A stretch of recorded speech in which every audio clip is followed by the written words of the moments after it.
Hello again, I'm Anna Delman. It is day number 125. My note of encouragement to myself for today is acceptance, acknowledge the thing and work through it. I've discussed this often in the past and shared it as my note often, because when we are working towards change, we have these things that pop up and we have to deal with them all over again. I've covered that more or less again in the past week. We need to practice vigilance, friends, and we need to be prepared with a plan of action for those signals that come, those triggers that come to our lives, which cause us to think bad thoughts, act inappropriately, do those very things that we have committed within ourselves never ever to do, and we find we do them. We don't want that. I don't, and I know you don't want it either. So it's not going to change without us having the resolve to be active and be proactive in working towards it. We're going to have to put up those boundaries which force us to, in the moment when those triggers occur, to make the better choice. We can do it. We've done it in the past. We may have had a season in our lives where we haven't been able to be as proactive as we wanted to be, but right here, right now, the choice is ours and we can make it. It is ours. We have the wisdom, we have the knowledge, we have established our foundation, we know what is true and real about life, and we need to act.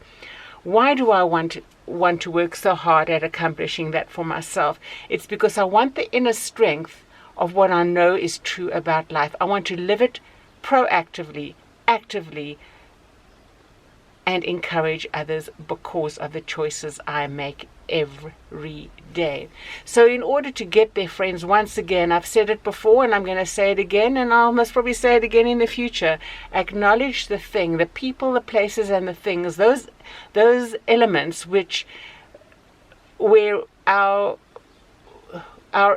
our struggle originates. What caused that to upset you or to make great changes in your life that you are finding hard to work through?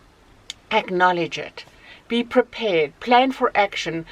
Think differently. I've discussed with you before, because I've needed it to encourage myself. Philippians 4:8 says we are to think differently about everything. It doesn't mean you call the bad good, or try and make something it's like putting lipstick on a peg. You're not going to change something when you're looking at it, or how you consider the past. I'm not asking you to do that, but call it good that you've been entrusted with the ability to respond better and more graciously, to give you wisdom that you don't find yourself in those predicaments in the future. Furthermore, when we plan this way, and yesterday I also touched on it, the difference between the small C and the big C. When you find yourself in an environment geographically where there are a lot of cultural small C's, but no big C's who talk into their culture, you need to be proactive in finding ways to be encouraged and find encouragement. If it wasn't for the internet and me being in email contact, WhatsApp contact, messenger contact with various friends around the world who are like-minded, who I've had a history of a relationship with, because we even lived together. When I say lived together, I was a house mom. When I lived together, I stayed with Christian friends. Lived together, I lived in a home where I managed a huge property. And so I have that history of people to go back to for encouragement, to think of them, to write to them as they do to me. Friends, you have to work at it. If you don't have it in your immediate geographical location, as I've said before, my backyard is your backyard. My kitchen table is your kitchen table. Here I am sitting down and talking with you. What are you doing to encourage community for yourself and to build it? It can be done.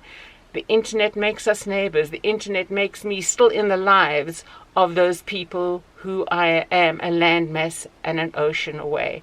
And I love it. I'm grateful for it. It allows me to encourage them truthfully in their predicaments to stand strong. Now, I did get a message, a comment on YouTube to one of my videos where somebody asked me where I am. Where in the world am I? Because I don't share it. Friends, it's not because I want to be super secretive. I have lived an ocean and a land mass away from where I am now. I have traveled.